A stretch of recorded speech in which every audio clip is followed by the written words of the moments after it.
خود کو عقل و دانش کا گہوارہ سمجھنے والا، خود پسند، خوشامد پسند، عقل کل کا مالک ایک بادشاہ تھا، جبکہ اس کا وزیر با تدبیر، پڑھا لکھا، تحمل مزاج اور سمجھدار تھا۔ ایک دن چھری کانٹے کے ساتھ پھل کھاتے ہوئے بادشاہ سلامت کی انگلی زخمی ہو گئی۔ بادشاہ سلامت اپنا خون بہتا ہوا دیکھ کر پریشان ہو گیا۔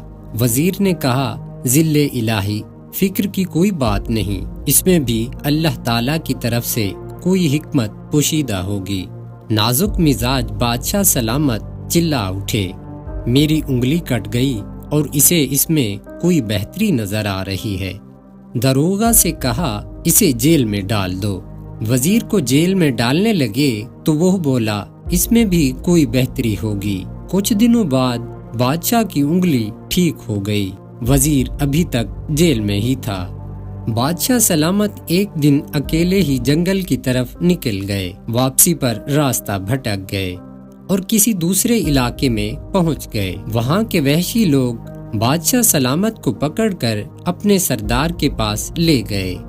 سردار نے کہا، اسے کمرے میں بند کر دو، ہفتے کے دن اس کی قربانی ہوگی۔ مقررہ دن بادشاہ سلامت کو جب قربانی کے لیے چبوترے کی طرف لے کے جا رہے تھے تو ان کے مذہبی پروہت کی نظر اس کی انگلی پر پڑی، جہاں اسے کٹ کا نشان نظر آیا۔ پروہت نے جنگلیوں کے سردار کو مخاطب کر کے کہا، سردار، اس کی قربانی نہیں ہو سکتی کیونکہ یہ داغی ہے۔ اس وقت نہ صرف بادشاہ کو آزاد کر دیا گیا بلکہ بادشاہ کو وہ وحشی لوگ ملک کی سرحد تک چھوڑ گئے۔ جب بادشاہ محل میں پہنچا تو اس نے فوراً وزیر با تدبیر کو رہا کر دیا اور کہنے لگا، تم ٹھیک کہتے تھے کہ انگلی کے کٹنے میں اللہ کی طرف سے کوئی حکمت پوشیدہ ہوگی۔ زخم کے اس داغ کی وجہ سے میری جان بچ گئی۔ وزیر بولا، بادشاہ سلامت، آپ کی تو جان بچی انگلی کے کٹنے سے، میری جان بچی مجھے جیل میں ڈالے جانے سے۔